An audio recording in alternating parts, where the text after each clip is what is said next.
Welcome to the Model Rail Replacement Podcast, helping you get to your onward journey. A friendly service that helps you get from A to B, or probably nowhere at all.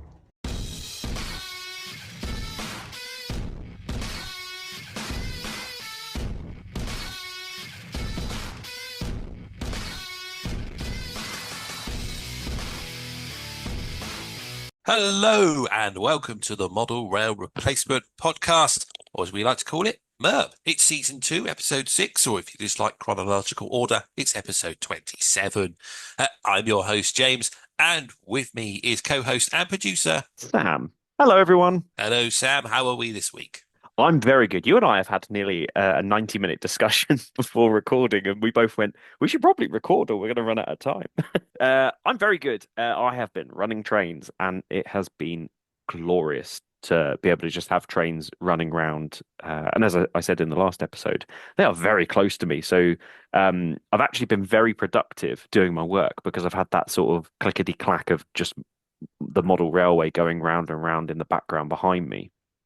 And I forgot how much I really love it. And I've been really proactive and productive at work. Like I've actually got loads done because that rather than having music or the telly on with something in the background, I've just had that going around and I've done so much work. It's been bizarre. And it's been so long since I've been able to do that that I forgot what it was like. So what you're saying is it's like a white noise or maybe even a brown noise machine that's calming your mind and allowing you to focus. And, as a mental health recommendation for anyone out there, you really do need a model railway. It's going to change your life. Is that what we're Exactly that. saying? Yeah, Yes. exactly. I also last weekend I had the Fair and Model Railway exhibition, which was phenomenal. It was such a good show. I felt really rough in the day or two leading up to it, and I was sort of like, "Oh, I'm coming down with something. I'm not going to be 100%." And then I went in, I sat up next to Danny. We had a good old chat, and it was just such a good weekend. It was so busy. I got to meet so many people who came up and said how much they love the podcast, and they. It's always it always baffles me how much what different episodes people like. A lot of people, the Fiddle Yard is always people's top choice. They always say how much they love the Fiddle Yard episode, but it's just really lovely having people come up to you and say how much they love the podcast and stuff like that. I did get to meet some celebrities during the process as well. I got to meet Laserjet, I got to meet Cheeky Tech, and I got to meet Horse A Model Railway, as well as a few others who popped their heads up and said, "Oh, I follow you, and here's my channel," and stuff like that. So thank you very much to anyone who came by, made yourself known, and sat and learned a little bit about weathering with me, or even got some stuff weathered by me during the process of the weekend. But that's enough about me. How are you? That sounds very cool. Sounds like a very good exhibition. And yeah, sounds like a few names there. I'm good. As we record today, my top secret project is finally revealed. I'm sure people could probably have guessed what it probably was going to be from our last episode, which went down quite well, I think. From the sounds of things, even though it was a Thomas the Tank Engine episode, it does seem to have brought back a lot of nostalgia for people. So I'm glad you stuck with us and got through it and enjoyed it.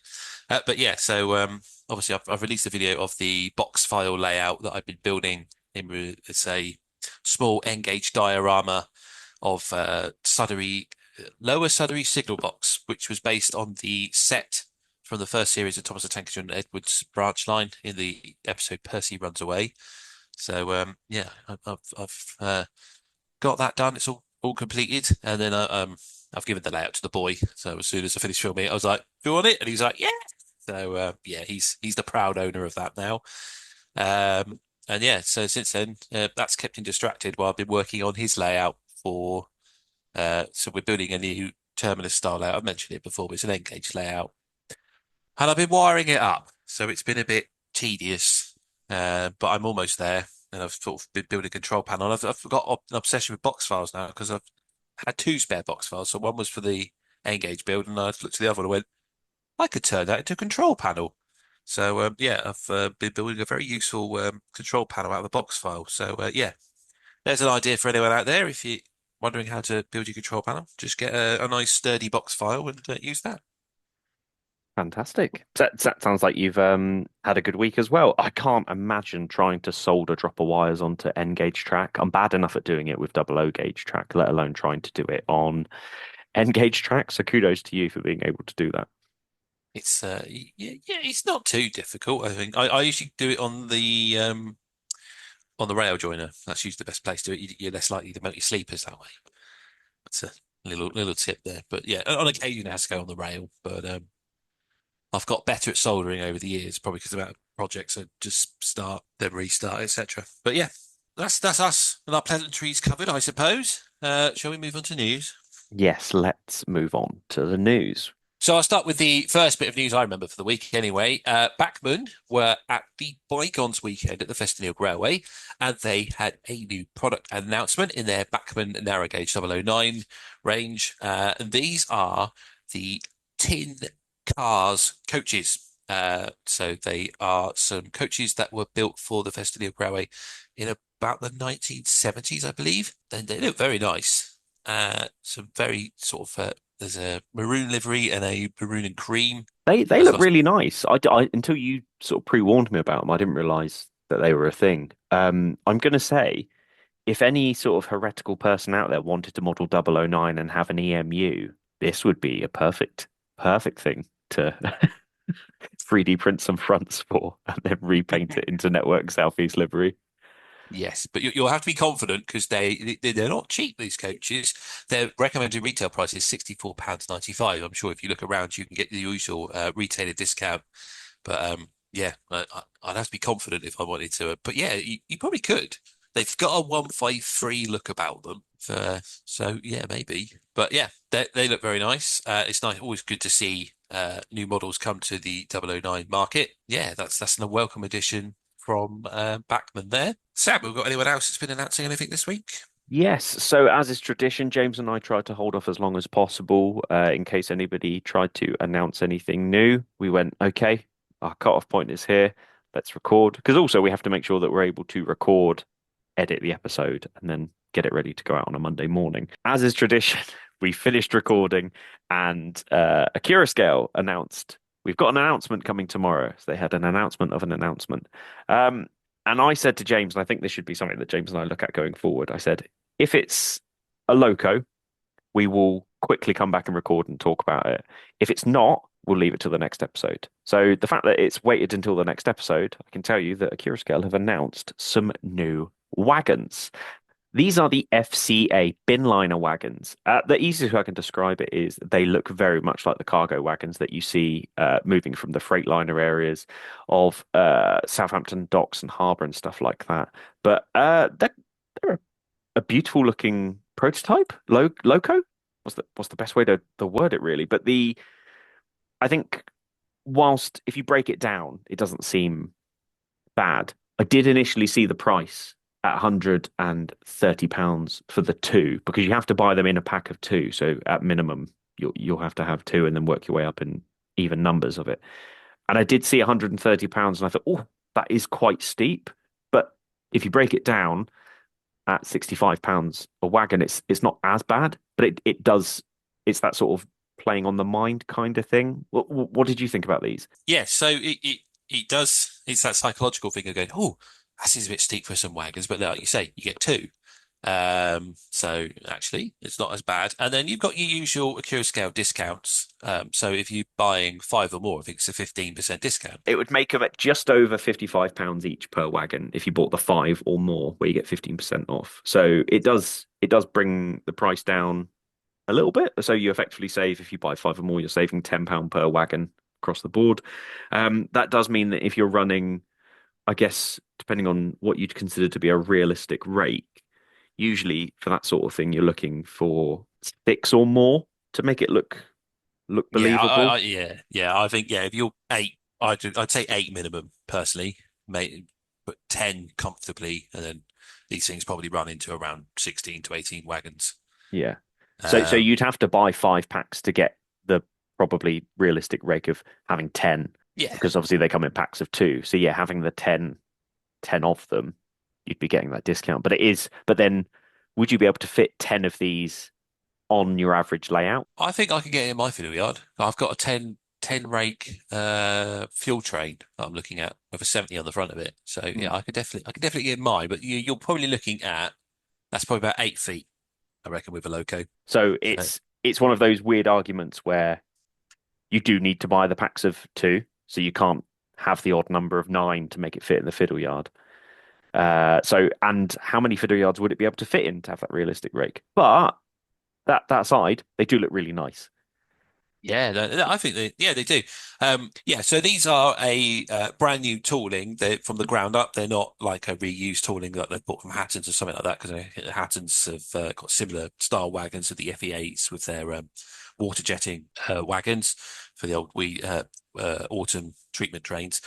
But yeah, these yeah, as I say, the brand new tooling, the containers are all new, and it is something that's been missing from the model railway world for some time. Because even though a bin train is not the most attractive train to model, they are on the network, and I think they should be modelled. And I certainly recall some time back I wanted to do a Bedford to Bletchley style layout a long time ago, and on that was the Forders we just go to the old Stuart B brickworks and just fill in the hole there. All the London rubbish just get dumped in there. And I wanted to model that bin train, and there was nothing in the market. You had to scratch build your own containers if you wanted to do that. So I think this is be a welcome addition. And I did look at it, and I was like, "Oh, that looks nice. At least I won't need to buy those wagons because the area I model doesn't see that train." And then I watched a video of Diggle Junction, which is a previous shout out of our channel. And I do like Diggle Junction. Go and watch it. It's a great channel. Uh, but yeah, there was a bin liner train they filmed going through Diggle. And I was like, oh no, I'm gonna have to model it. So So how many have you pre-ordered? I haven't got around to it yet. Okay. But I will probably go for the 5 just to get the discount, and then as I said, that fit in my fiddle yard. Anything bigger struggles. I've got 2 large roads, but not enough really. Mm. I think weathering them would be fantastic, though. I can't imagine they're going to be the cleanest of wagons. So actually, weathering them would be stunning. That's it, yeah. And on the plus side, you can weather them, make them look filthy, but they won't smell as bad as what they do in real life. I don't know if you've ever had the privilege of standing next to the bin liner when it goes through a station, but on a hot summer's day, it's not pleasant. I'm gonna say no. It's not usually on my list of things to do. Yeah, I didn't go out purposely hunting for it. It just happened to be going through. I was like, "Here comes the bin liner." Oh, that smells horrible. So yeah, that's. But there we go. Yeah. So that is a welcome addition from Curioscale. In fact, I think the rest of my news does cover just a Curioscale announcements because Class 37's batch 3 has just been announced. It has. And I think we talk about this a little bit later with our guest on the show, which is, if anyone's not aware already, we have Josef, who's that model railway guy. And we do touch on this subject a little bit later. But yes, Curioscale have announced their 3rd batch of Class 37s with an introduction of a working fan. There's several liveries that have been announced, but they've done their usual. If you go on the website and look at the announcement photo, there's a couple of liveries in there that look like there's a few exclusives coming, because I think there was 5. There was quite a few large logo BR blue. The EWS looks quite nice, and I think a couple of sort of rail freight, triple grey train load sector, should I say. There's possibly a load hole looking at this photo, and then there's a red one. I can't even work out what livery that is. That'd be an interesting one to see. Yeah, I was trying to work it out, and I can't. It looks like a like the postal sector. It does, but postal never had 37s. It Mm. could be that Larum 37 that runs around with the Caroline inspection car at the moment, Hmm. Yeah, it out of Derby. very well could be. But yes, the eagle-eyed among you. I mean, I count in that picture 1, 2, 3, 4, 5, 6, 7, 8 different locos, and on the pre-order there are 1, 2, 3, 4, 5 different locos available for pre-order. The most obvious one for me is that the second one in has square buffers. So I'm intrigued as to what that's going to be. Oh, yes. Yeah, that's very cool. But yeah, so it's always good to hear that some more 37s on the way. So yeah, look forward to seeing what might be their next lot of Curioscale exclusives to go along with the currently announced logos. And talking of Scale exclusives, a while back, obviously, we spoke about Scale's announcements of the Class 66s, and they said that there was a 66 to be announced that was in conjunction with someone else. Now, I completely missed this, and I only learnt of it today. And I don't know if you were aware, Sam, but the additional Class 66 was announced back on the 7th of September. I wasn't aware of it until you told me about it. No. So, yeah, the additional Class 66 is the other GBRF triple grey with the petroleum logo on the side, and it's being produced in conjunction with Key Model World or Publishing, which is a Holby magazine. And yeah, so they are the Extra 66. So that's now available through the Key Model shop if you are after it. But the only reason I know about it is because they sent an email out today saying it's nearly sold out. So yeah, by the time you hear this, it may be too late. But yeah, if you're after that one, go have a look. Yeah, I wasn't aware, and I don't know. Maybe I haven't read the magazine properly. I've just missed it. But yeah, I think yeah. I think the thing about it is if you don't know your sector's logos well enough, it's very easy to miss this because the two logos on the triple greys that they're doing are very, very similar. But if you're in the know, you'll know, kind of thing. So looks really, really good though. I think it looks lovely. Yes, definitely. And then if you looked at the website, they've got a photo of the pair of the triple greys next to each other, and you look at it and go, wow, that looks nice. I wouldn't mind modeling that. And I know they're doing it just to tempt you to buy both, but they do look good. And they do really, yeah, I actually managed to see that one the other week. It was at Hinksey Yard. It's usually on the aviation tanks going to Colnbrook for the Heathrow fuel. But yeah, it was in Hinksey for some reason. I was like, last I've clocked a triple grey, and they do look stunning in real life. So yeah, that's quite a cool one. But yeah, I somehow managed to miss that email and any other announcement about it. But it's out there if you want it. So yeah, I think that's all the news covered. As I say, it was mostly Scale heavy, but we've got no complaints about that. Anything else, Sam? I can't think of anything else. No, nothing other than we're about to take you in for an interview with none other than Josef from That Model Railway Guy. Now, if you're not aware of Josef's channel, for me, he was a great form of getting to know the hobby a little bit more back in the beginning of lockdown. But I'm going to leave it there. And I believe, James, it's probably a good idea if we go and have that interview with him now. Yes, indeed. I just realised that 37 I thought was a load hole one is the Colas one they've announced. So sorry, I've got anyone excited there. Apologies. Yes, we do indeed have our interview with Josef. It's an absolutely brilliant interview. We really enjoyed it, didn't we, talking to him? So hopefully you will really enjoy listening to it. So we'll take a short break, and when we come back, we'll be talking to That Model Railway Guy.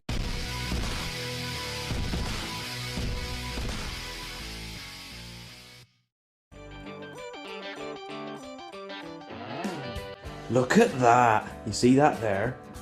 The super shiny diesel loco that's coming this way. Yeah, I see it. Isn't it beautiful?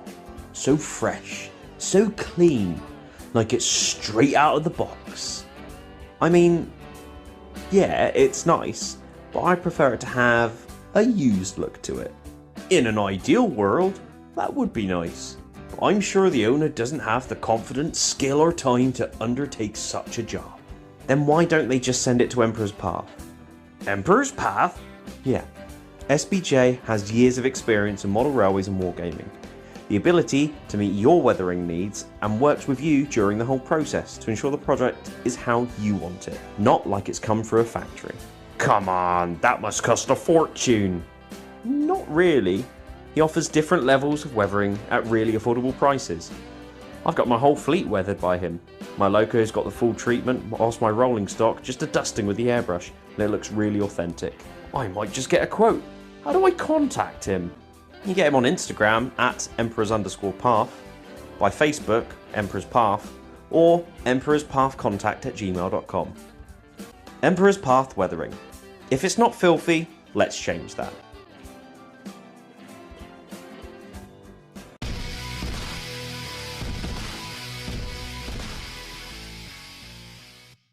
Okay, we are back for our interview with a railway modeler, and this week we've got that model railway guy. I haven't forgotten his name. His name's Joseph, but that's what he calls himself on YouTube. Hello, Joseph. Welcome to the channel. How are you? I'm very good, thank you very much. Long time listener, first time caller. So it's great to be on the podcast. Thanks for having me.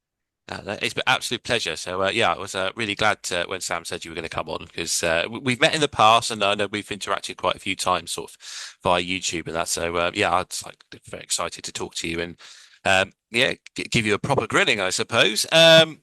So, as we like to do, as first things first, would you like to tell people that don't know about your channel? And I'd be surprised if they don't. But yeah, what's your channel about? Your modelling, a history, etc.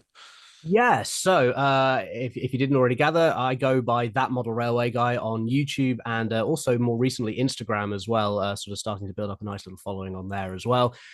Generally, I sort of do everything to do with model railways. So the popular stuff that I really seem to do that people really do seem to like is the sort of layout builds that I do. Have recently just completed doing a TT120 build for my dad.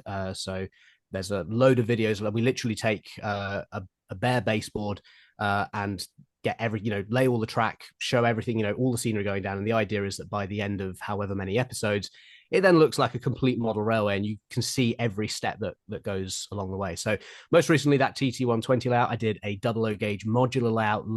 Well, I say last year, it took me a few years to work on that one. There was also a Christmas tree layout at one point as well. There was a little 009 layout in a suitcase as well called Govid Tin. And yeah, but I mean, there's more than that on the channel. There's tutorials, loco reviews. I sort of do discussion videos as well, where I just sort of pick a topic and kind of just ramble on for a bit, and people seem to like that as well too. So yeah, it's a bit of a mix of everything, but it all focused around model railways, and I hope sort of I approach it from the sense of I'm a bit of an idiot. If I can do it, then anybody watching can have a go as well. So it's all very kind of inclusive and I guess just sort of encouraging. Like it's all sort of like here, this is something you can have a go at yourself. So that's kind of the ethos of the channel, I guess. Yeah, yeah, I definitely get that when I watch your channel. It's certainly a how-to, but it's not look how great I am. It's that I can do this, you can do this, and I like your step-by-step process and how we follow you through various builds. I think I've watched you build every layout you've described there, and it's always been quite enjoyable. Ah, so you're the Uh, one watching. Okay, there we go. You're. I feel like you're almost selling yourself a little bit short because as we're recording this, you are fast approaching a 40,000 subscriber mark. So you can't be doing that bad a job. Yeah, it's one of those things where the channel has grown. So I've been doing it just over 5 years now. Started a little bit just before lockdown, and well, it was one of those weird things where I sort of started it the year before lockdown, but didn't really do any sort of I didn't take it that seriously. I just stuck the odd video up every so often. I mean, it was literally like there would be months and there would be no videos. But then sort of once lockdown came, that was really when I sort of started getting back into the hobby. I needed something to occupy my time, and so I thought because I also work as a filmmaker and a videographer, sort of that's what I do as part of my day job. It was sort of to keep my hand in it at doing things like that. So yeah, I then just sort of carried on with the channel, and people sort of latched onto it. There were a few videos that were sort of really quite popular when I was just starting out. And yeah, it's with the channel has never really had a point where it's like gone absolutely crazy and has like I've gained like thousands of subscribers in 1 week or anything, but it's consistently increased sort of pretty much constantly from that point onwards. So it's yeah, it's nice, and it's I think more so I don't tend to worry too much about the numbers that of how many followers or subscribers I've got. Yes, it's a nice milestone, of course, and it's great to look at that stuff, but I think the thing that I am sort of more proud of in a way is that the community that has built up around the channel, that it's a the YouTube comment section. I was just talking about this in a video that I've done recently. The YouTube comment section can be a little bit antagonistic at times, can we say. It has a bit of a reputation for that, and so I'm sort of quite proud of the fact that it's generally all quite calm, encouraging. There are people sort of giving each giving each other tips and stuff like that. And so yeah, I think that's the thing that I sort of like more about the channel, rather than the fact that it's that it's reached a certain milestone in a way. So I don't know if that's part of what's played into its success or anything like that, but it is certainly a nice thing to sort of see other people encouraging people within the hobby and be getting feedback. And I mean, I still get the messages every so often telling me I'm absolutely rubbish and I have no idea what I'm doing. I think that's given pretty much for just anybody that does anything online. But at the same time as well, it's nice to have that sort of encouraging environment, I guess, of where I sort of feel like I'm giving something to people and they're also sort of sharing with each other, and it's just a nice environment. Yeah, it definitely is. Yeah, no, I know what you mean with the comment section. It is generally a very nice gathering of people, isn't it? And you like you say, you get the odd person that says a thing, but it's quite easy to ignore them. And it's just too bad they can't just ignore the channel and go away themselves. But never mind, eh? Well, I mean, I think things with that is that I'm always like fairly happy to engage with the people who are, taking things a bit too seriously. Shall we put it in a nice way? I'm sort of happy to kind of engage in those conversations and try and bring them down to a more reasonable level and kind of go, okay, why are you so angry about this? Why are you so worked up about it? Because at the end of the day, it is just a toy train. Like, we can figure this out and we can talk about this like rational adults. And, and a lot of the time that does actually tend to work. And they have, I think that's also quite satisfying for me, where I'm able to kind of sort of, calm things down a little bit and kind of just remind everybody that, it is a hobby. It's about having fun. Let's just chill out a bit and enjoy ourselves. So, yeah. Yeah, that's exactly, isn't it? Yeah, it's like you say, it's all just a bit of fun at the end of the day. It's your own enjoyment, it's your own railway, and do what you want on it. And I mean, that's a theme me and Sam always try and encourage through the podcast ever since we did our, I think it was our neurodivergence episode, but we talked about that. If you haven't got anything nice to say, just do a thumbs up or just leave it, kind of thing. But yeah, that's really cool. Right, I take it Sam pre-prepared you for our usual round of questioning. Oh, yes, and I'm well aware of all the questions, having listened to Excellent stuff. So yeah, I'm sure everyone listening knows the drill by now. We have a set of questions we like to ask our guests. So I'll start with the usual, and I'm sure I know the answer, but are you a steam, electric, or diesel fan? It's got to be Steam. I think this is about the easiest question out of all of them for me, but it's definitely Steam. I grew up basically around Heritage Railway. So for anyone that doesn't know, my granddad was a guard on the Empsey and Bolton Abbey Steam Railway up in Yorkshire. I think I was first taken there when I was about 3 or something. And so I immediately sort of fell in love with the whole kind of thing. And that was, I sort of that was railways to me, was steam, heritage railways. And so that's that, and a lot of the modeling that I do is based around heritage railways as well. So it's one of those things where it's a modern era kind of setting for my layouts, but it's always sort of steam focused. That said, I will say I've been getting into diesel stuff more recently as well, partly because I'm a volunteer now at the Spa Valley Railway, and the way we work there, because we don't have a run round at Erridge, it's just a bay platform, so we have to have 2 locos in operation pretty much every day that we run.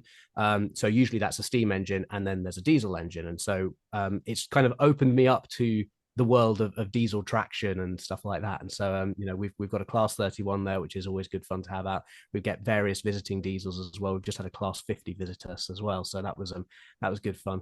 And then also just from having done the TT 120 stuff recently as well, I think some of the best locos that Hornby have released in the TT range so far are things like the HST and the class 08 and the class 50 as well.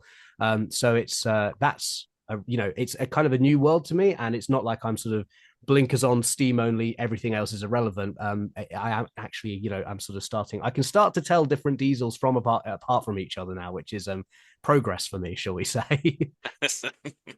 That's like any diesel fan that starts to tell the difference between certain GWR engines, isn't it? Oh, I'm exactly the same with GWR engines as well. I look at them and I just go, "Yep, that's definitely a Great Western engine of some sort." Is it a pannier? No. Oh, okay, right. Never mind then. It was built in Swindon, I can tell you that much. But yeah, that's cool. I'm glad we're tempting you to the dark side there and coming across the diesels. But yeah, I think you're absolutely right. The Hornby TT diesels, I mean, the upcoming 66 looks absolutely stunning for that scale. And I think that may be like sort of the game changer for TT, because it's the perfect scale, I think, for the modern modeler.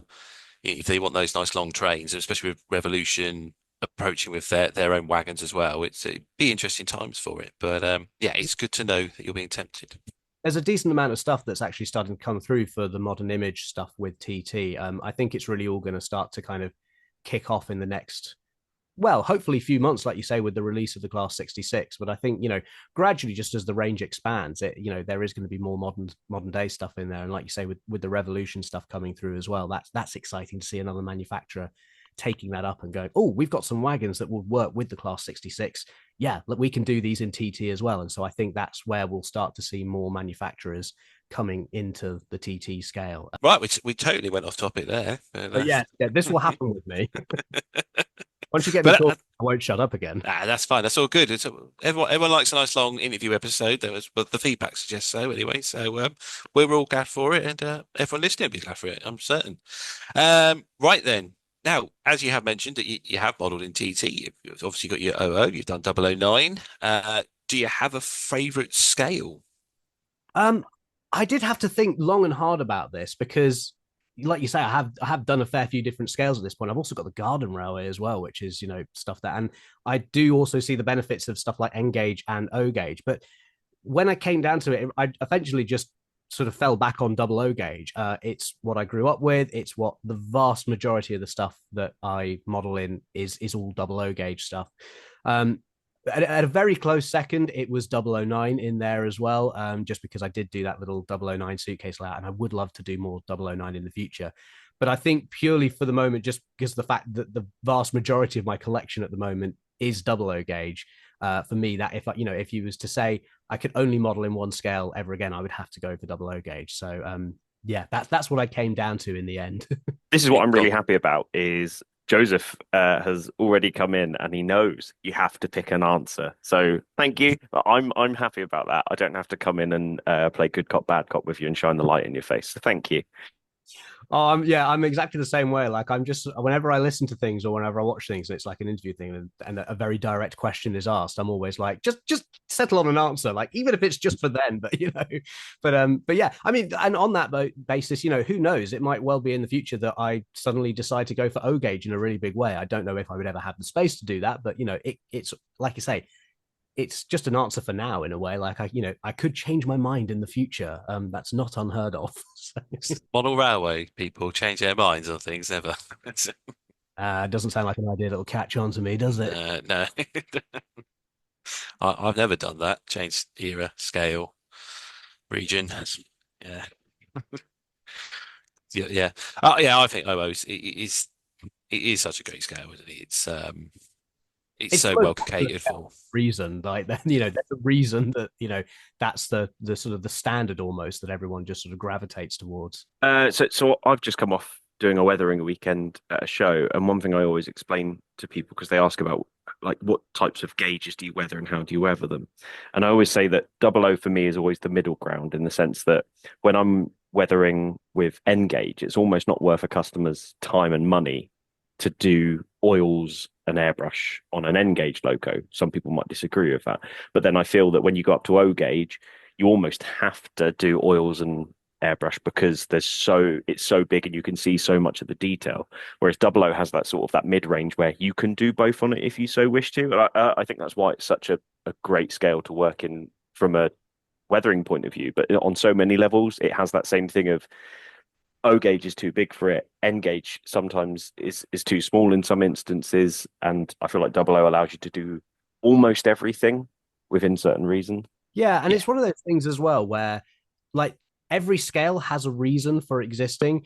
I've been sort of banging. I know I've been banging the TT 120 drum quite a lot already in this podcast, but it's because I've been sort of on that particular soapbox for the last 6 months or so. But it is that thing of like, every scale has a reason for existing for one various reason or another. And it's just that thing of like, it's, whichever way you choose to go, whether it's N gauge, whether it's 00, whether it's O out in the garden, TT, or, something more niche like 009, there is a reason for going for picking one of those scales. And there is a reason for that scale existing, certainly in a ready to run sort of, wider manufacturing sense as well. If there wasn't a general reason for it to exist, then the manufacturers most likely wouldn't support it in a big way. Yeah, definitely. That's yeah, and as you say, each scale definitely exists for a certain reason. Obviously, N gauge is because your house is really small.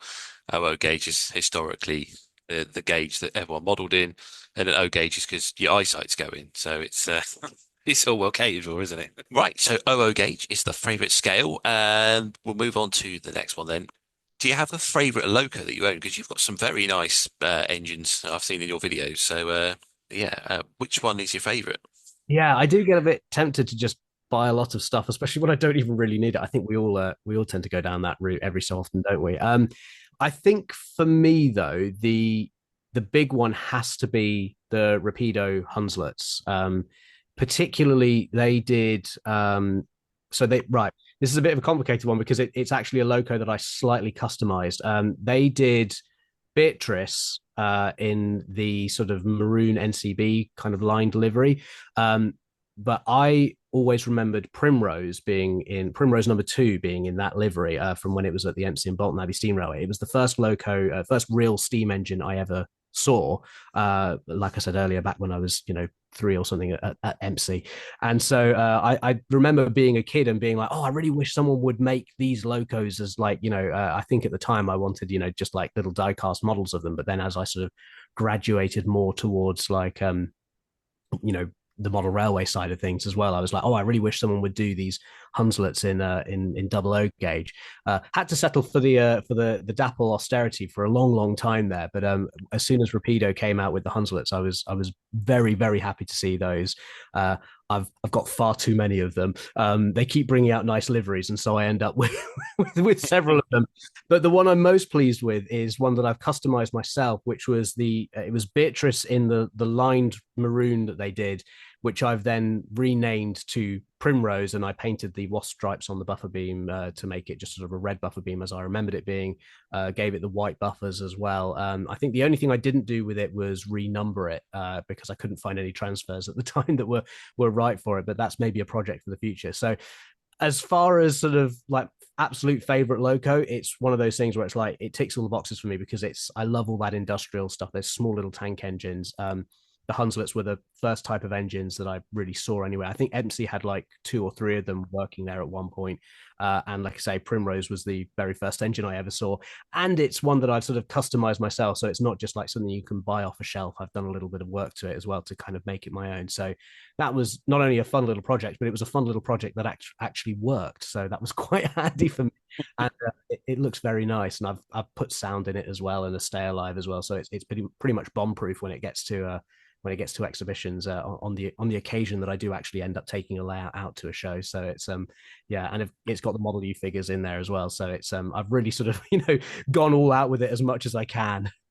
Yeah, I can hear the love in your voice, but as you describe it, and yeah, the nostalgia you have for it, the connection and everything. It's yeah, I was going to even say, like, tempt you. Is there nothing else that might sort of top it? But that does sound like you're determined that that is your favorite loco, and yeah, there is something about industrial locos, isn't there? Yeah, I mean, again, I think for me because the industrial MC was very much it was all run by those little industrial tank engines of some sort, and it was just one of those things where that was like I say, growing up with with the Heritage Railway, that's sort of what trains were for me was heritage railways rather than sort of the main line. In the same way, it was sort of industrial tank engines, almost sort of what I think of as steam heritage railways. It's almost sort of like now when you can go to places like the Great Central or the North Yorkshire Moors and you can see these great big sort of 9Fs and Black Fives running around. It's sort of like, oh, it's really cool and stuff, but where's the little sort of industrial tank engine hanging around? Like that's the stuff that I really quite like. Not to say that I don't like a 9F or a Black Five for any reason. I'm very partial to any kind of steam engine, but Yeah, there's some charm about them, isn't there? And sort of, especially when you sort of see the size of them compared to a Mark One carriage, is there sort of, especially on the smaller railways, that putting a couple of them up and down the line, and you realise how tiny some of these locos actually were and what they were sort of built for. And I can see why the model railway manufacturers have been slowly moving into this area because it is really tempting. And I think if you wanted to start off as a modeler nowadays, I think an industrial layout is probably a good starting point to build a layout. You could get a couple of those Hornby Railroad 040s. You could customize them, do them up, and you've got yourself a nice little sort of starting layout. Um, so yeah, I like your choice, and yeah, I can see why yeah, you've gone for it. And for me, that was a big part of why I got back into the hobby a few years ago. Was for me, it was really sort of kickstarted, and I think for a lot of people was kickstarted by the Hornby Peckets, those little 040s that came out. I think really captured a lot of people's imagination. It was a really nice, highly detailed sort of industrial model that we hadn't seen. I think there was the LMY Pug, which had before that, which was it's showing its age a little bit now, shall we say. And I think just seeing that it was a small little highly detailed model, but you could run it in a fairly small contained space. And so for me, that was one of the first sort of layouts I kind of started again when I got back into the hobby. Was my little shunting layout Pickwick Yard, which is essentially just 3 sidings and a head shut. It's basically a glorified Inglenook in a way. And so it's one of those things where it's you really can sort of do a lot with an industrial loco and a few wagons and just shuffle them around, and it's good fun. And I think for a lot of people, certainly in my case, it then opens you up to the hobby in a much bigger way as well. So it's that thing of once the bug bites you, it never lets go, and you just keep going. Awesome. Right, so that is your favorite loco that you own. Is there a favorite loco that you don't own? And it doesn't have to be one that's already in production. It could be one that you'd like to see in production. And originally there was a temptation here to go with another Rapido loco, because I've just been to the Rapido Rail-X event and I got to see the Manning Wardles there, the 3D prints that they're working on. I think I want to say it's the L class. It might not be that. I may have just made that up. I think the L class is right. It's a Manning Wardle anyway, and they're doing the version with the cab and without the cab, and both look absolutely stunning. And that, I was really tempted to go for that. Again, it's another industrial loco. However, then I started thinking about it a bit more, and I was like, because we know that's coming, like they're going to make that eventually. And I thought, what's something that I'd actually really like to see that I think might be a bit further off? It's not necessarily on the horizon as of yet. And I started going back down the 009 route, and I thought, what about the NGG 16 Garretts? So, those things that run on the Welsh Highland Railway, the massive. Oh, yes. I mean, to be perfectly honest, any Garrett in 009 would be cool, but I think something of that size would just be awesome to see. Like, I think they were South Africa, or they did a lot of work in South Africa originally, and then they've come back over to Wales. But yeah, I mean, I got to ride behind one of those for a bit. And when I went to the Welsh Highland Railway a few years ago, and they're just awesome. I mean, it's ridiculous how big they are when you stand next to them, and then there's like the Festiniog trains on the other side of the platform, Portmaddock, and it's just one of those things where it's like, I mean, it would be incredible to see that in 009. I genuinely don't know if any manufacturer would ever take it on, because it would be such a massive project. But yeah, I don't want to think about how much it would cost either. But if we're wish listing here, and if we're saying, what's your favorite loco you don't own, I mean, I think I do have to kind of go with that, because if somebody came out with that, I think I'd find it very difficult to resist. I think that would be like a catalyst for me starting a brand new 009 layout, because they're not going to be able to run on my suitcase layout. I'll tell you that. The curves will definitely be too tight for them on that. So I would definitely need somewhere to run them. So yeah, I think I would have to go with that as an answer. That is, yeah, they are absolutely amazing locos. I do like a Garrett, and yeah, like you say, someone, and I do apologise. They emailed me, and they'd done a kit, and they offered me to build the kit for them to run on my layout, and I was like, that would just won't go through the tunnels. It will just get stuck. So, but yeah, if the manufacturer did that, I think that'd be amazing. And I don't know, I maybe Bachmann may take a punt in the future. I mean, they do tend to make quite a few Festiniog locos. So wonder if perhaps a more realistic option is, I'm probably going to get this wrong, but I think is it the K class Garrett or is it a K1 or something? I can't remember. I think it's one that was at the Statfold barn, and it's either visiting or I don't know. It's a smaller type of Garrett anyway, and so it's perhaps a bit more in proportion with things like the double fairleys and the ladies that they've done already. So yeah, that might be a slightly more realistic option. But still, I mean, I'd just love to see one of those whacking great big Garretts somewhere on a layout. Yeah. I think it probably wouldn't be suitable for my modelling period, my 009, but I think I would get one of them just to have on the 009 layout. And it's the Oxfordshire narrow gauge modelers. One of them has a Garrett, and whenever we see them, my boy straight over, and he's like, "Can you run the Garrett, please?" And yeah, it does look impressive. So amazing. I'm with you all the way on that choice. Cool. So yeah, any manufacturers listening, we want the Garrett. Okay, so Request for request put in, please. Yeah, thank you that's very it. much. I'll have a word. That's it. Yeah, and that's what I like. I mean, because obviously you do a lot of videos with Rapido, and they are, I think, really good at taking in people's ideas and sort of, and you do see them come through. I like to think that it was my suggestion for the Bangle twins that I remember putting that in the suggestion box, emailing it, and then when they finally did it, I was like, that's because of me. Everyone can thank me for that one. So We've literally just put up a video of, I say we, I've made the video. They were the ones that put it up, but we've just done the the Bagnall twins, a little bit of shunting on a layout that we had. I think I want to think it was called Lockdown Sidings. I'm probably going to get I think it was Simon Marsh maybe who built that one, but yeah, nice little video. So worth going checking out if especially if you're looking forward to seeing that turning up at some point. yeah, definitely. Yeah, I've got them on pre-order, so I'm definitely looking forward to them. So I will have to check that video out. Yeah, Garrett is on the wish list. We'll move on to what is your favourite project you've undertaken so far, and obviously anyone who follows your channel will know that you do many projects. So is there a favourite? Yeah, this was again another really difficult one to choose between because, like you say, I have done so many different things. I I think I have to sort of fall back on it being the double O gauge lat, the large one, I call it Pitley Steam Railway, but I think most people will know it as the modular model railway because it was the sort of focus of the series was building a modular model railway. And that was such a fun project for a multitude of reasons, but partly because it was really sort of the first serious layout that I'd ever tried to build. You know, as opposed to just having like I'd had like the standard train set Hornby track mat sort of thing as a kid. I'd done Pickwick Yard, which was kind of thrown together with bits that were taken off that original train set layout as well. But I mean, the modular layout was very much something that I went into with a kind of like, okay, this is kind of like the dream layout.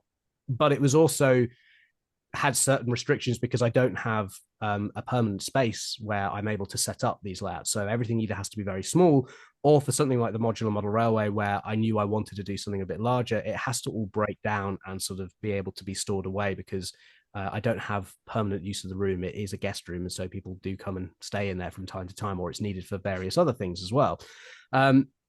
So that was sort of fun in a sense of just being able to build, come up with almost a set of standards, because it's not just modular in the sense of like, oh, it all breaks apart and you can then put it back up again like an exhibition layout. It's modular in the sense that you can put any module in any order and they all work with each other. You can turn them around. So when we took it to an exhibition last year, we took it, I'd normally stand in the middle of it, and all the scenery faces inwards. But for example, when we took it to the exhibition last year at Spa Valley Railway, we flipped the station module round so it was facing outwards, and so that's a thing that we could do with it being modular.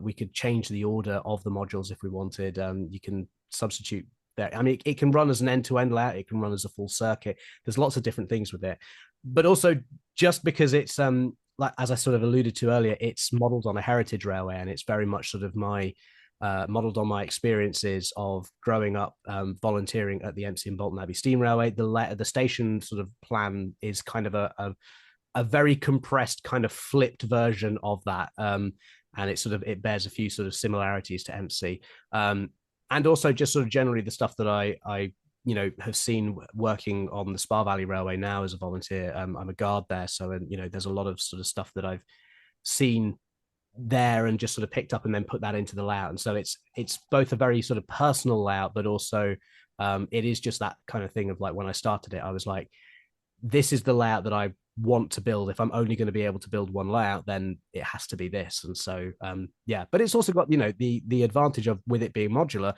I can add more modules to it in the future if I want to. I don't have the space to do that at the moment. It's big enough that it literally fills the entire room that it's in.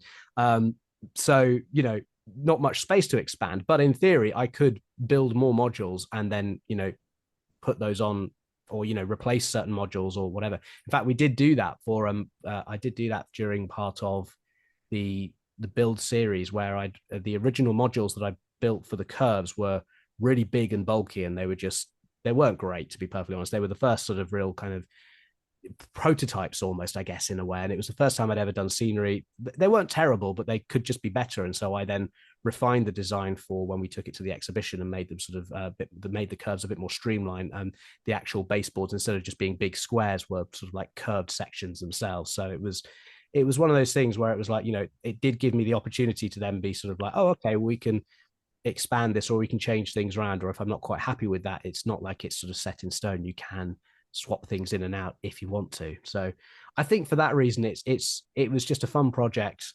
It sort of ticks all the boxes for me in terms of the scenic stuff, and also just from from the channel point of view as well. That was really the thing that a lot of people latched onto. Like that was when the channel really started to gain some traction, was when I started that project, and I think a lot of people wanted to see it sort of come through to completion. So it was one of those things where I love that layout, and it seems like a lot of other people love it too. So I think I'd have to go with that one out of all the various. I mean, I love all the different layouts that I've done, but that's that one being the biggest and sort of the I suppose the standout in a way is easy to kind of go, okay, this is what I'm gonna go with as my favorite layout out of all of them. So yeah, I think after I made that video where I sort of explained the whole ethos behind making the modular railway, some people did point out to me that there was a group of people doing narrow gauge modeling. I think somebody linked me through to a thread that was on RM Web that almost used a very similar concept to mine. It was amazing how similar it was, and we'd kind of come up with the same idea of having these end plates, but almost completely separately. I don't know if I'd like almost stumbled across that, and subconsciously retained it for later or something, or whether it was just a brand new idea to me. But yeah, it was it it's cool to see that there are sort of people doing similar things. And I did see, again, it was a 009 layout, but at the Bluebell Railway there was a group of people there who had all various different kind of modular railways as well, and that was all 009. And again, it was one of those things where you were able to sort of follow a train from one end of I say a layout, but it was like a line. It was like literally like there was a station at one end, there was a station in the middle, and then there was a station, 20 feet down the hall in another place. And it was great to see an entire sort of system modeled like that, which I just think is really cool. And so, yeah, that's one of the advantages for modular railways, as far as I can see as well, is that, especially obviously I've gone for it in a big way where I've attempted to model an entire railway myself, but you can do it on the basis of you model a single module, which on its own might just be a little shunting yard or something, but then you take that and join it up to a lot of other modules. And so it would be interesting, I think, to see that take on more in the UK as well. I think there's potential for somebody. I know there have been attempts to sort of start that up previously as well, but yeah, I do wonder if that might be something that we see in another scale other than 009 at some point in the future. So yeah, no, I think we're good. Yeah, I like that module idea, and like you say, it would be nice if it's taken off, because there's a lot of exhibitions nowadays tends to be a lot smaller layouts, and that's because people don't have the storage for the big layouts, or they don't have the transport, the cost of moving it, or the manpower. And yeah, maybe if there were more module societies, people can just build their board, somebody else brings theirs, and we then can go to the exhibition, and there is a nice big layout, and it's a collaboration of different modelers. And like you say, I like that idea, because like with your layout, you've said you can change boards, you can move things around, it could be bigger, it could be smaller, and I think that's a really great idea. And especially if it's like we sort of jokingly said about earlier, about modelers always change their mind. I know I'm a modeler that always changes my mind, and I've built my layout in my garage, and I've realised I should have gone with my original plan of doing modular, because if I just keep the fiddle yard as it is and the corners just plain scenic, then I can have the middle section maybe one day as a transparent route, and then I can lift the boards off, and then I can put some boards to represent the Great Western. And like you say, like your own layout, you've got a preserved railway, but you could always change that board and make it into like a modern day just by the swapping of one board, isn't it? So yeah, there's so much potential. So I can see why that is your favorite project. And it's definitely, I think, I'm going to say it, I'm going to go out there. It's the way forward for rail modeling. Bold statement there. Yeah, I stand by what I say.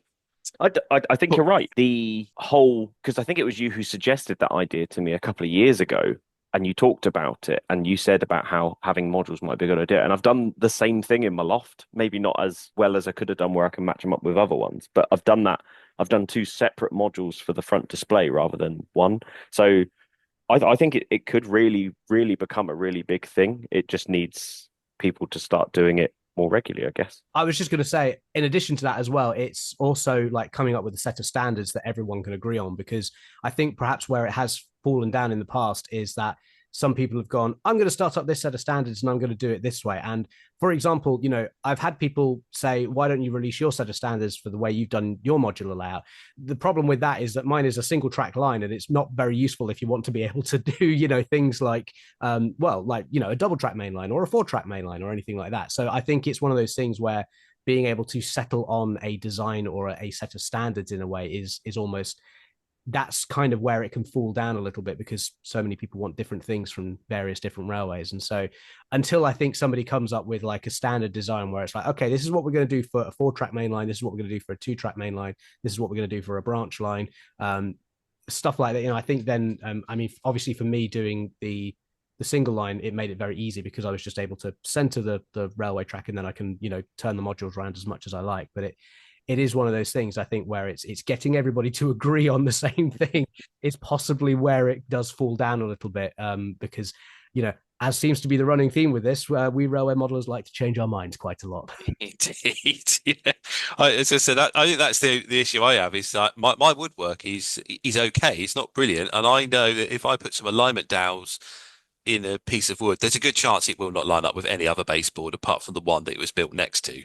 But yeah, if we can all agree a standard, we've got modulars, and that's the future. So on that basis as well, like my woodworking isn't particularly great either. And that was one of the reasons why I went for those end plates, was because I knew that I could build the modules sort of as they were. And I just needed to make sure that the end plates all lined up with each other. Now, I'm very big into laser cutting and stuff like that. And I've learned a lot more about it over the course of that project. But by, having everything be laser cut, I just need to make sure that, the modules themselves are kind of don't really matter as long as the end plates match on the ends of each module. And if they're laser cut, they're pretty accurate, shall we say. So it's when you've got the holes for the alignment dowels and you go, okay, well, I can see exactly where that goes, right? I just pop them in there. That's fine. And so I think for me, that's the only way that I was able to make a modular railway, was because of those sort of end plates and having almost sort of like, it's like a template almost for where you put everything, so that it's always going to line up. So yeah, I think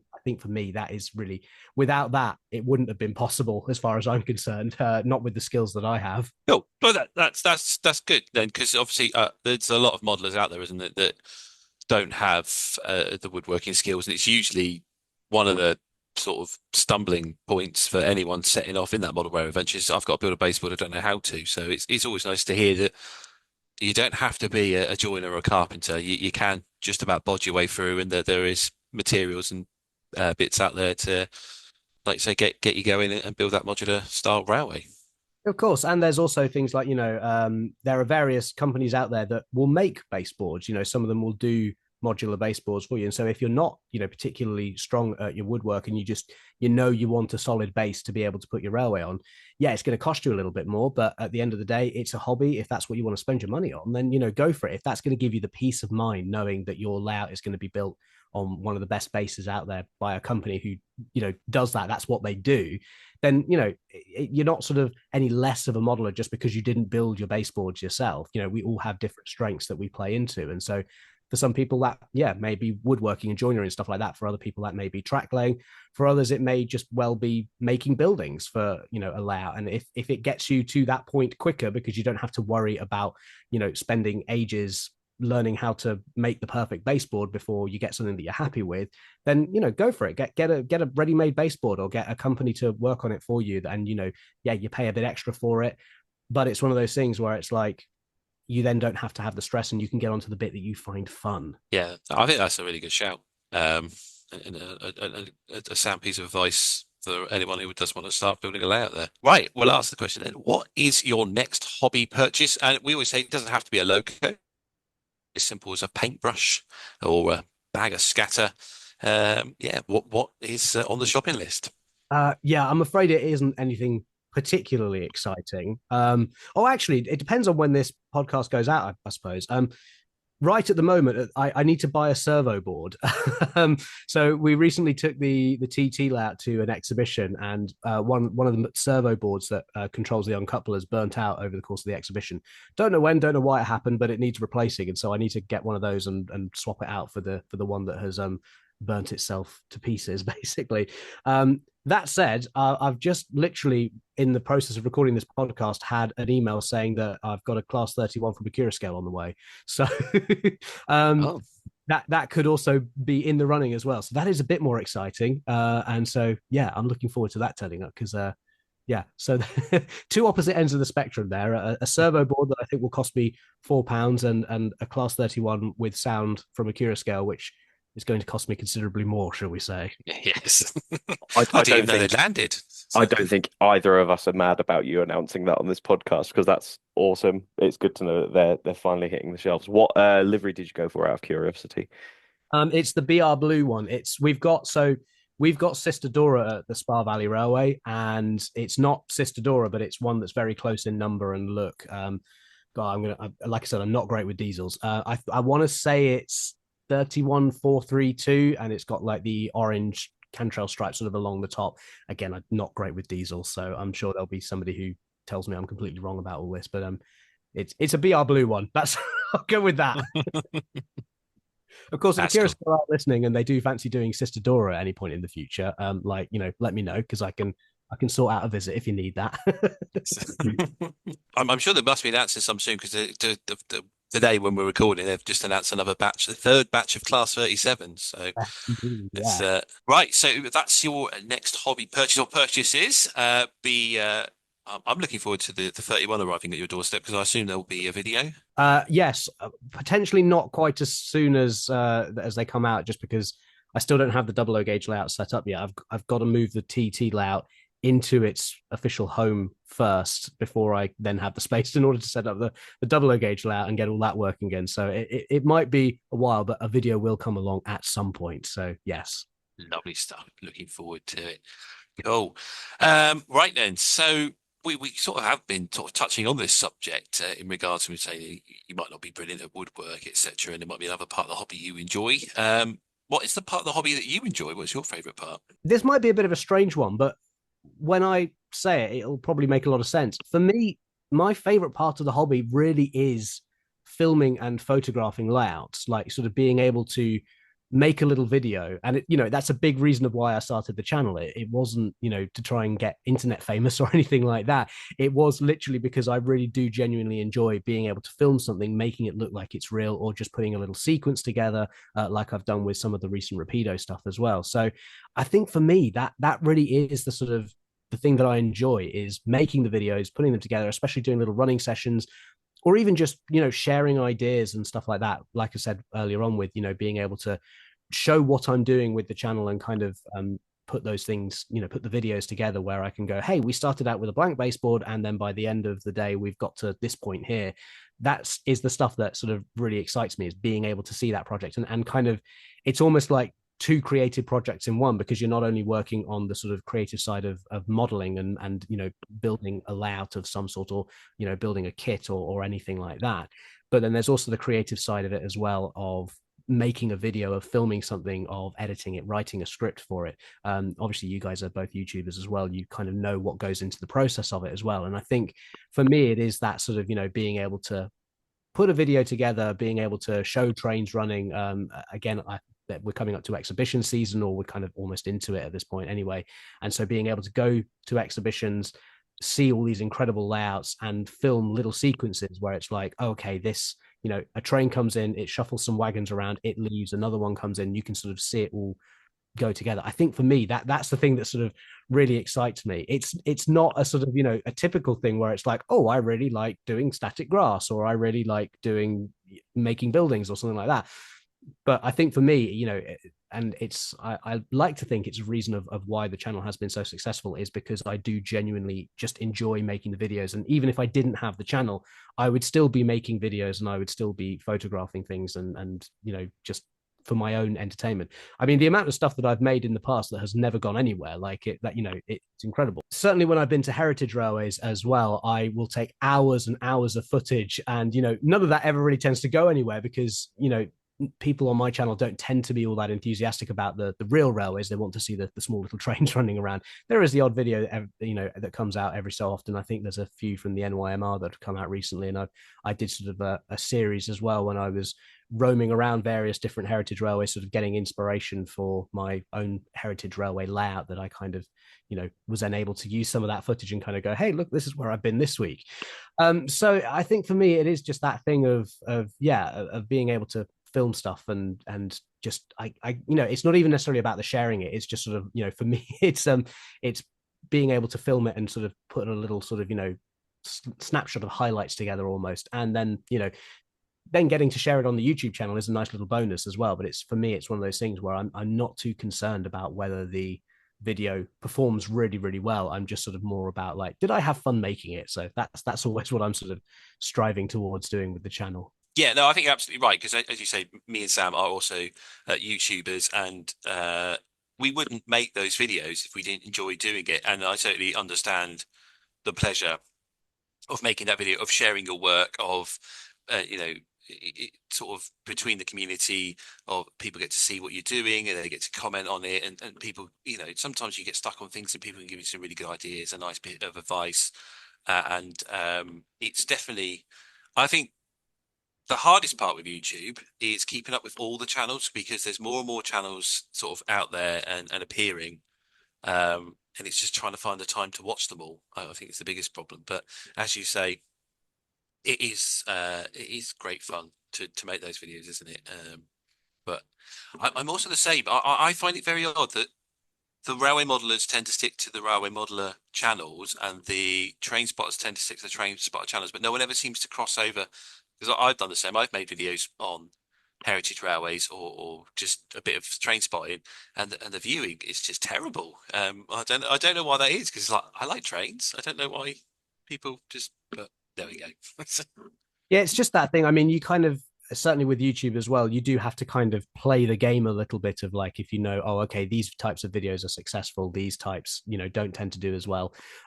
There will be times where I put up videos where I'm like, I know this isn't going to, you know, be like a standout success or whatever, but I'm going to put it out because I think it's fun and it's better than the, you know, the video just sitting on my hard drive going nowhere. But it is that interesting thing of like, of saying, you know, yeah, the train spotters don't really tend to interact with the model railway crowd so much, and vice versa.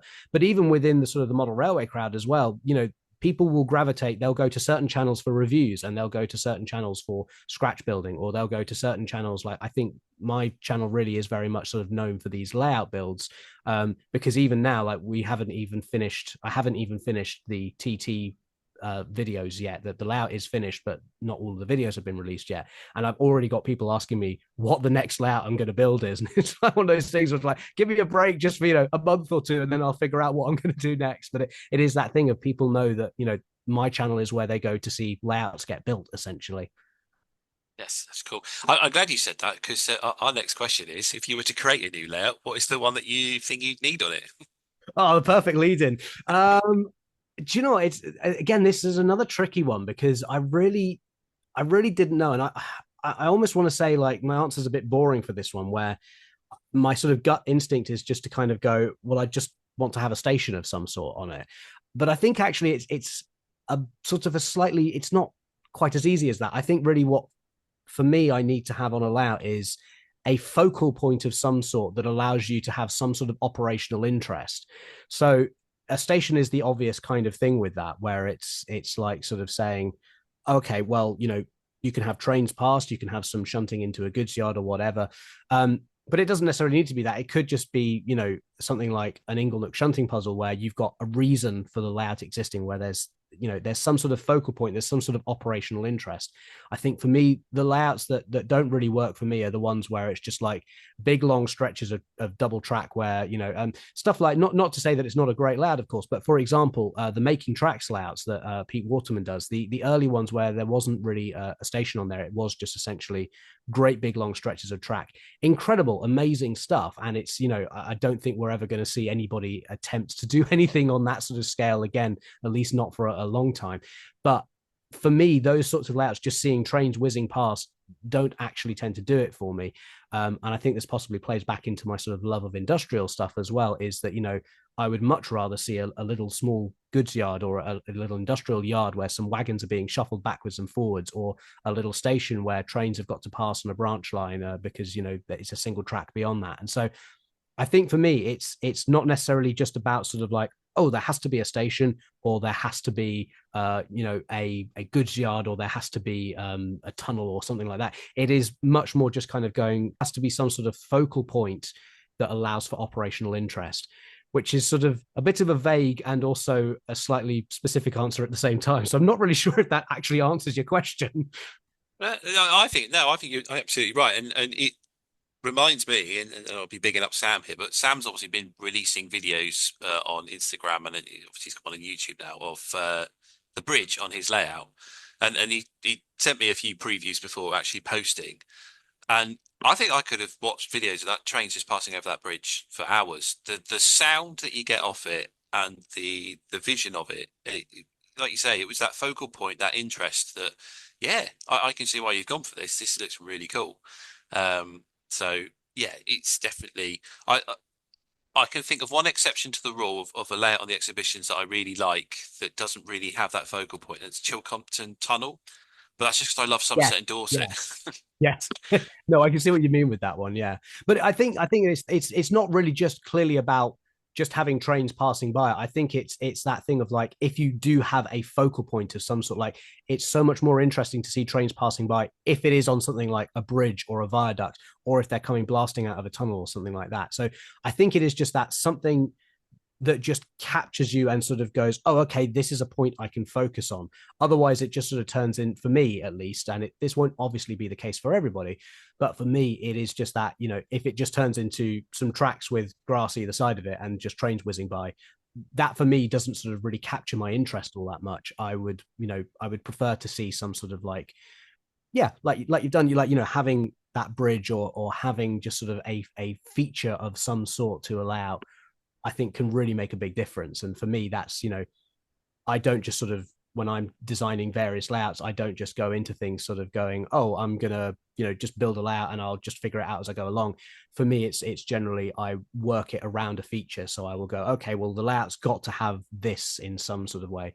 To bring it back to my sort of initial thing of saying, oh, there has to be a station. I think pretty much every layout that I've done does in fact have a station on it of some sort. So, Gover Tin, obviously very small little layout built inside a suitcase. That's got a station along the front of it, plus, a little shunting yard behind it.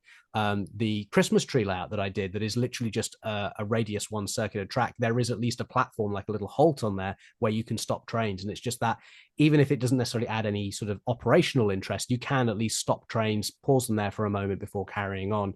I think it is just that thing of just having something that you can latch onto that kind of almost grounds the scene and just doesn't make it sort of like a stretch of grass, essentially. Like I say, that's just my opinion. There are going to be plenty of people, I'm sure, that will disagree with me in the comments.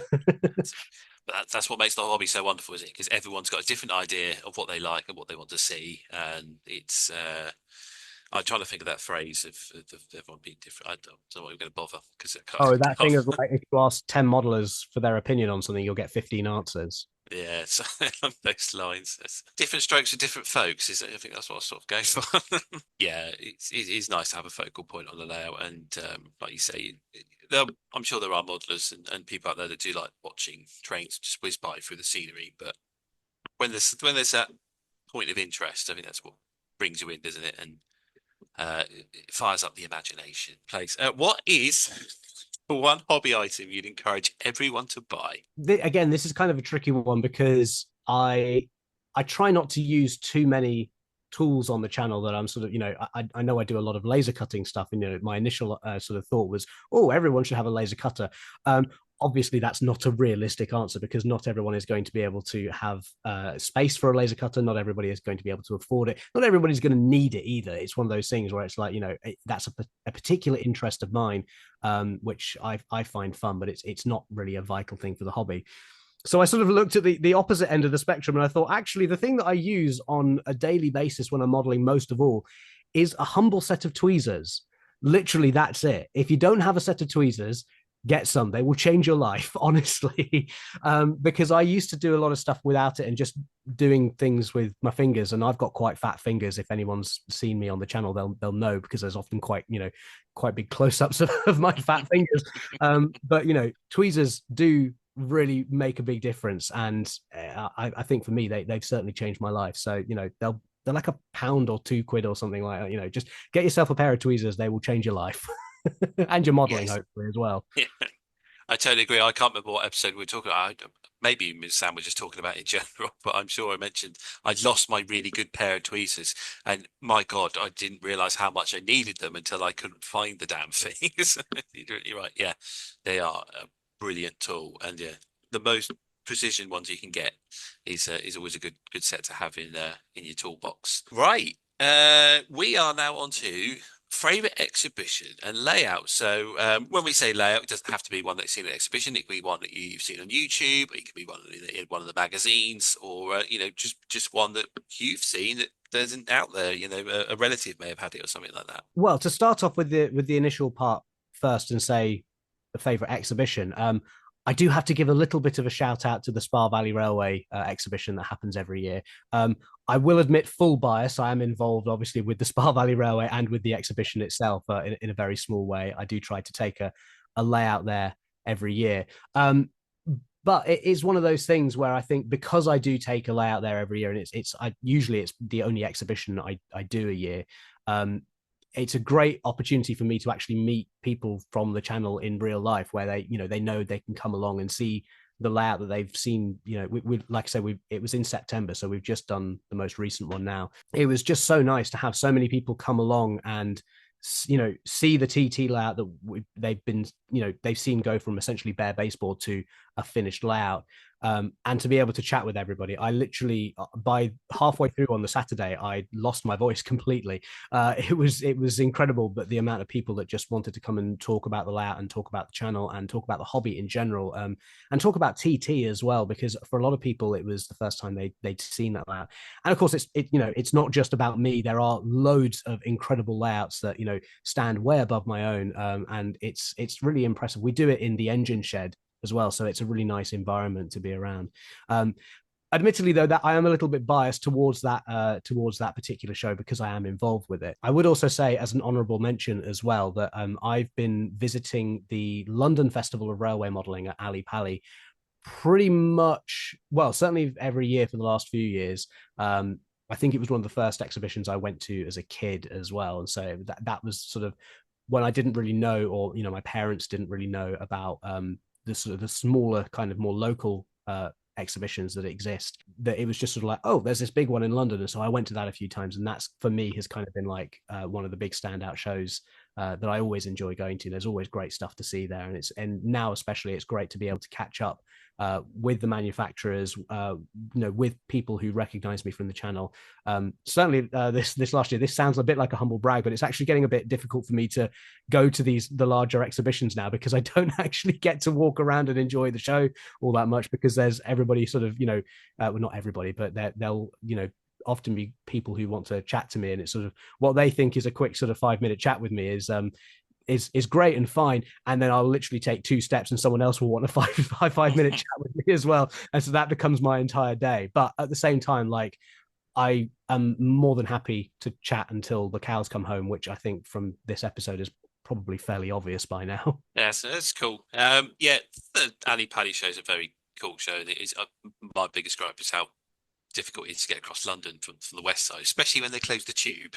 Yes, that's not helpful, really, is it? Yeah. Yeah, it's kind of like, it's closed. Yeah. Now I've got to work my way across London. But yeah, I suppose you have to start wearing disguises then, and sort of go incognito. So Yeah, so I was just going to say then that I do actually genuinely believe in that whole Clark Kent effect. How people say that nobody would ever think that Clark Kent isn't Superman because he looks exactly the same just because he puts his glasses on. I've actually tested this to the point now where if I do wear my glasses while I'm at an exhibition, nobody recognizes me. Although I suppose now I've just said this on a podcast, now everyone's going to be looking for me wearing glasses. So I've kind of got myself in the foot there. Probably shouldn't have said that, but oh well, here we are. To make it easy for myself, I do walk around with my logo channel, my channel's logo on my t-shirt. So it's one of those things where I invite it to a certain extent as well. And I'm always happy to talk to people. Like, I'm not one of those people who is sort of like, oh God, get away from me. I just want to enjoy myself. Like, like I say, I will literally talk myself to death. And, I'm more than happy to give advice or chat to people about things. It's not necessarily going to be good advice, but if you like the channel, then you sort of know what you're getting into, at least when you talk to me. Yeah, so yeah, it is nice that people feel free to walk up to you, ask you questions, talk to you about the channel, because you get the nice comments, but it's always better in person, isn't it, to receive such things. So that's covering your favorite exhibitions. Do you have a favorite layout? Again, this was a tricky one because I've seen so many great layouts over the years. But I think one that has been a clear standout for me, and I may actually, I'm just saying it now, I've never actually said it out loud before, but I think it's Bron Hebog. It's the 009 layout of, I want to say it's Beth Geller on the Welsh Highland Railway, and it's just an absolutely stunning layout. It's, even though it's 009, it's an absolutely enormous layout. It's incredible. And I mean, it's got all the incline and everything on it. You can see sort of the S curves as the locos and the trains literally wind their way around the layout. It's incredible. And I went to the Worley show last year specifically because I knew that layout was going to be there. And I think I probably just spent like an hour around that layout as well. I filmed the video of it, which is on my channel as well. So, but yeah, and again, to sort of tie this back into what I was talking about with the Garretts earlier on as well. They had sort of kit built versions of those running on the layout, and it was just, yeah, it's just incredible. Like to see 009 narrow gauge done in that sort of size. I think previously as well they'd done a layout of the again, I'm not going to be able to remember what the name of it is, but the corkscrew that's on the Festiniog, where the line sort of yes around in a circle. I think it's the same people who did that, and then this was kind of their follow up. And I think now they're doing one on Minford as well, where it's got like the standard gauge and the 009 sort of mixed in together. But just incredible modeling, like that. Yeah, Bron Hebog. I think that's how it's pronounced. I've just realized I've never actually said it out loud before. But yeah, incredible layout. And like I said, I did a video of it on my channel where I got way too invested in just filming these locos running up and down the hill. And yeah, it's a great layout. I don't know if it does any exhibitions anymore. It might have a few in the future, but I think one of the reasons I went specifically to see it at Worley was because at the time they said that was going to be one of its last shows, I think. So I don't know if that's since changed, but if it isn't on the exhibition circuit anymore, like I said, I have done a video of it. So shameless plug there. You can go to my channel and check it out if you want to have a look at it. Yeah, I remember that layout at Worley, and yeah, it is an incredible layout, and it was so deep as well. And I think that's one of the things with 009 modelling is, and it's sort of, I think that's what attracts people to 009 is that you can go, well, it's essentially it's OO gauge modelling on an N gauge track and baseboard, and so people don't venture further than usually 18 inches wide. Usually it's about a foot wide, isn't it? Sort of baseboards, and then this one, I think there must be about 2.5 to 3 foot, and because of the size of the track, the size of the locos, it gives that optical illusion that it's such a bigger, vaster landscape than it actually is, and I think that's what makes that layout so impressive. It is almost a bit like seeing, and it's obviously in terms of the location, it's not particularly similar, but it is a bit like seeing Pendon, the the layout that they have. I think it's the Vale scene they have where they've got those big rock hills and the great big open space. It's very much seeing like an exhibition version of that, where there is just big open spaces, big open fields between the lines. And I think Bron Hebog, they've modelled it as the railway was on a specific month or so. I think it's like 2009 during the summer or something. So it is like a very specific sort of point in the railway's history. It's not just sort of a general kind of like overall kind of thing. But yeah, it's I may have just made that up, but I think it is one of those things where it's such a cool looking layout, and it's just nice to have that open space. And like you say, it does mean that 009 is such a versatile scale that you can do everything from those tiny little shunting plank things or a layout in a suitcase like I've done to something much bigger and much more expansive or modular like the stuff that we were talking before. So yeah, I think it is a really sort of versatile scale, and it's nice to see how in the last few years it's really caught on, both with the manufacturers bringing out more ready to run stuff, but I think also with just more modelers as well. I think it's great to see how it's sort of I think really, kind of expanded and yeah, it's just taken on a whole sort of new lease of life with this ready to run stock that is available now. Yeah, definitely. It's something I tried a couple of times to get into, and I just couldn't get the kit builds right, and I sort of kept walking away from it. But yeah, like you say, as soon as Ready to Run came along, it was a game changer. And yeah, I love that scale. Probably more than Double O, which is always a bit of a tough one. When I look at the garage, and go, should I take this layout down and just build a big 009 right round the? But if I went modular, I could swap it around, can I? Well, yeah, or you go dual gauge where you've got both of them running together like they've done on Moonford.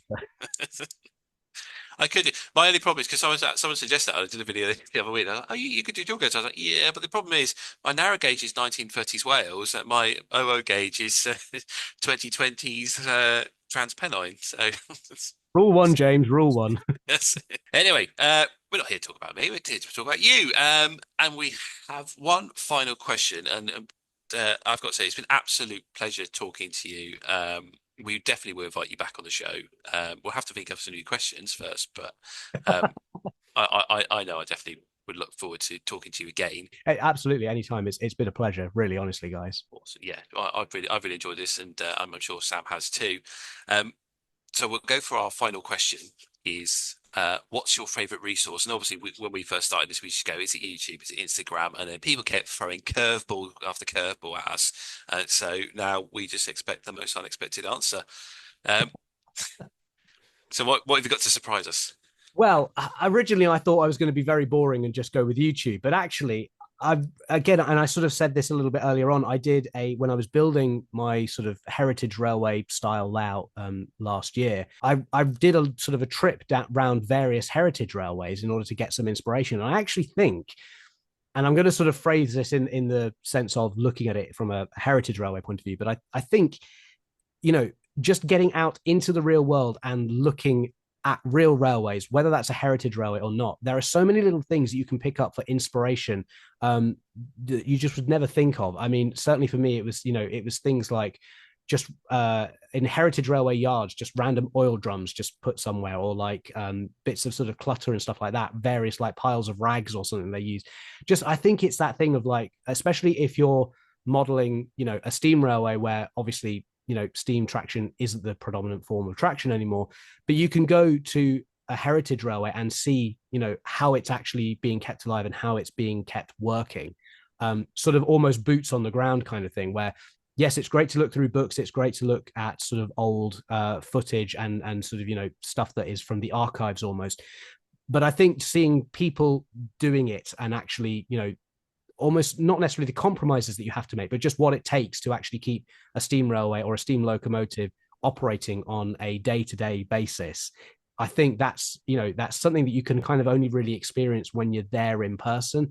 And so I think for me, the biggest resource I think I found was just visiting lots of different heritage railways and kind of going, oh, I can use that on my layout, and oh, I can take that idea and steal it and rework it in this way. And so I think for me that was sort of it's not really your kind of typical sort of resource, but I think, we have got so many incredible heritage railways in this country of all different sort of types and styles as well, from, things like the Bluebell Railway in North Yorkshire Moors to, again, Festiniog, where you've got the narrow gauge stuff. And so, and often a lot of the time, if you go to heritage railways, the volunteers there who are, keeping the stuff alive essentially are more than happy to chat to you about things. I mean, there's essentially, from my own experiences with volunteering, there are the two sort of types of volunteers that you'll come across, which are the ones that are just there for a bit of fun and they don't want to interact with anybody, and they'll hide themselves away in the shed quietly working on their products, on their projects and stuff. Or they'll be the people like me who are out on the platform and are more than happy to engage with you and chat to people. And I think I think again that's a really great resource of just being able to talk to people and just sort of experience it yourself from like I say, a boots on the ground kind of experience. Yeah, no, that reminds me of an American railroader who I was sort of looking in doing an American style layout, and they said you shouldn't model anything unless you visited it. And I was like, that's pretty good advice. I mean, it doesn't help me with modeling American railroads, but I think it doesn't necessarily have to be as restrictive as that. Like, because obviously, like if I wanted to model the Great Western in the 1930s, for example, I can't go back in time and do that. But I do think there are ways around it, and there are things that, where you can kind of go and experience those things for yourself. And it's those little things that yes, you'll find plenty of details and things in the books and in archive films and stuff like that. But it is just those, I think, almost the little things that you just that no one would ever think to write down or stuff like that, of just sort of like, oh yeah, we've got this, I don't know, like a pot here beside this loco because it leaks when it's in on shed or something like that. Sort of random stuff like that, where it's like no one would ever think to kind of model that stuff until you kind of see it and go, oh yeah, I can figure that out for myself, and I can see how that would work on my own layout. And so I think for me that was just the biggest thing, was visiting lots of different heritage railways from a steam point of view and just seeing how they all operated in their own little unique ways. And it's one of those things, especially with heritage railways, because they often have to make do with difficult circumstances, or they don't necessarily always have the best circumstances.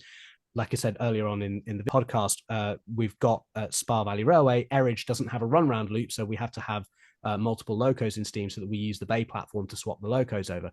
Stuff like that, that's not necessarily something that everyone is going to want to model, but there are those different ways that different heritage railways come up with being able to keep open, keep operating things, just to make use of what they've got. And I think it's those little things of just sort of like, rather than it being like, okay, this is all originally how it was done to in accordance to the rule book or whatever, it's like, yeah, but how do the people actually doing it on a day-to-day basis keep it working, keep it going? And so I think for me, I think that's just the thing, is there are so many little sort of things like that you don't necessarily think about, that until you kind of experience it in real life, you're sort of like, oh yeah, that makes sense. I can see why they do that. Yeah, no, I think that's an excellent shout, and also it encourages people to go out and visit heritage railways, which is a bonus all round, really, isn't it?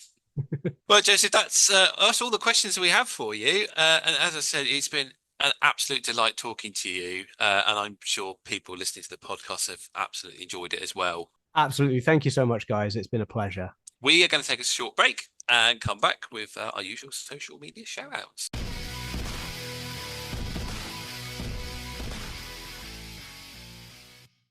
This world we live in is a wondrous and fascinating place. We stand on the brink of greatness and a chance to make a real difference in this world. Two people who are not making a difference in the world are James and Sam. So great are their egos that you can now support them on Patreon from $5 per month to just show your support. You too can watch the model railway world burn under their narcissistic natures. Head on over patreon.com/Model Rail Replacement Podcast.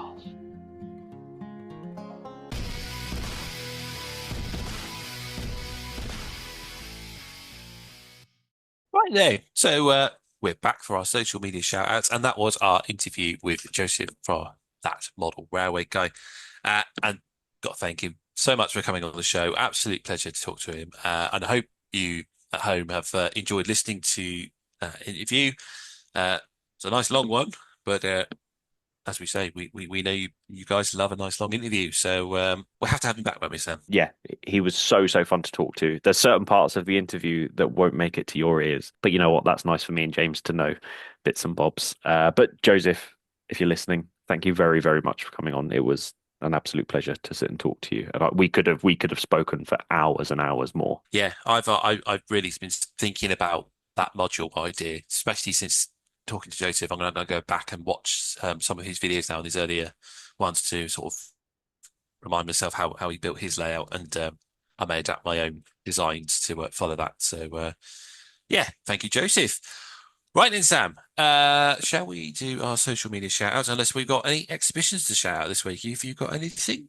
We do. So this Saturday, so this is coming out on this Monday, this comes out on the Saturday, I will be attending the Beckenham and West Wickham Model Railway Show, which is up in South London. If you want to come by, not only will myself and Danny be there, but also Fairford Depot, as well as loads of other layouts will be there. And I am pretty sure, I'm saying this off the top of my head because I couldn't get it up on my screen fast enough, but Folly Lane, which is my favourite layout that I've ever seen, will also be in attendance. And if you want to get anything weathered by myself, or just come and say hi and tell us you enjoy the podcast, or you think there's things that we need to work on. We probably won't listen, but you can come and say hi anyway. But I will be there at the Beckenham and West Wickham Model Railway Show. Lovely stuff. Excellent. Yeah, so other exhibitions are also this weekend. If you're looking for something to do, there's the Chelmsford and District Model Railway Club. They're having it at the St John Payne School in Chelmsford. There's also the G-Scale Society Kent Group, who are holding theirs at the Christchurch and Hall, Luton Road in Chatham. And the South Devon Model Railway Society will also be having an open day at the Church House near Newton Abbot. So, if you're in those areas, have a look around for them.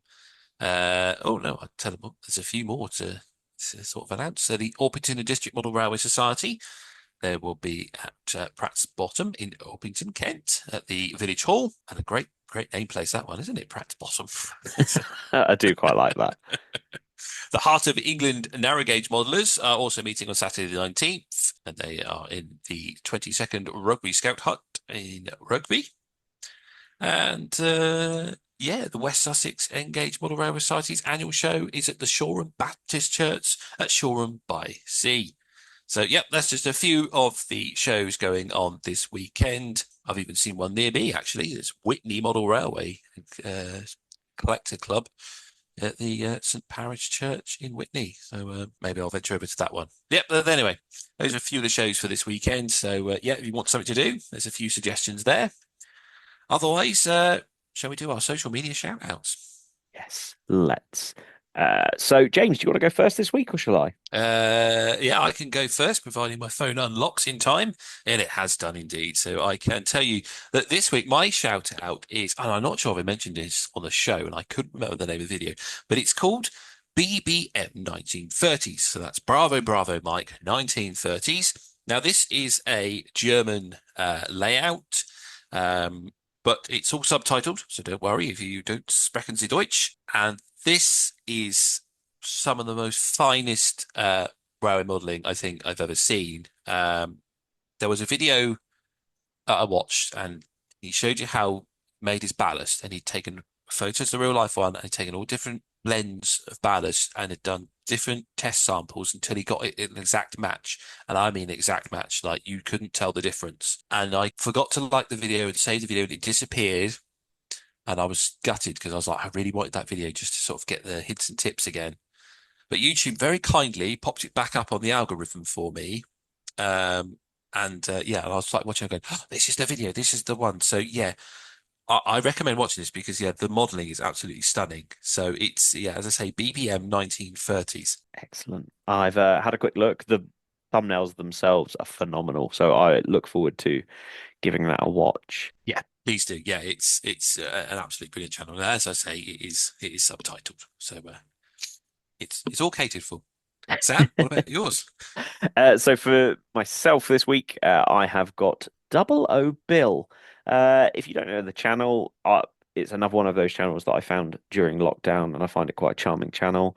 Not necessarily DCC, but Double O Bill does a lot of videos where he'll get repair requests of varying ages of locos, from very, very old to very, very recent.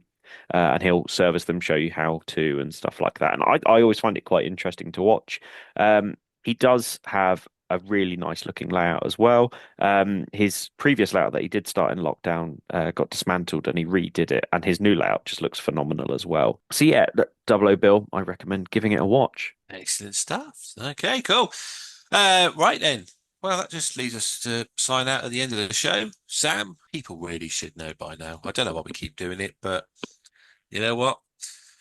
We're just egotistic maniacs, I suppose, and just want the likes, the follows, and the fandom. So for people to love you, how can they show their love? Damn straight. You can find me on Instagram at emperors_path, and you can also find me on YouTube at Emperor's Path. Now, James, if they want to get hold of you, how can they do it? Well, I am still the Western Signalman, and that's on YouTube, Instagram, or via email, westernsignalman@outlook.com.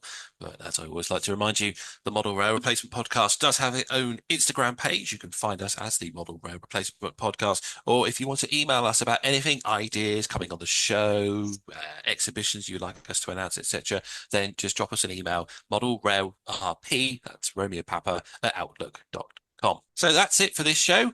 Next week, I think it's the BR Standards Fight Club, is it not?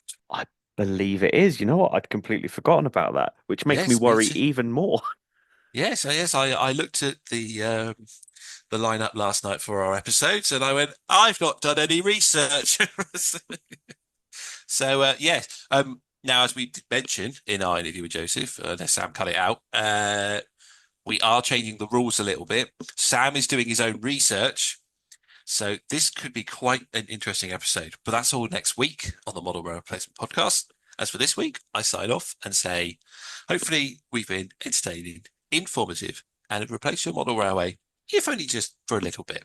I've been James, and with me has been Sam. Thanks for listening.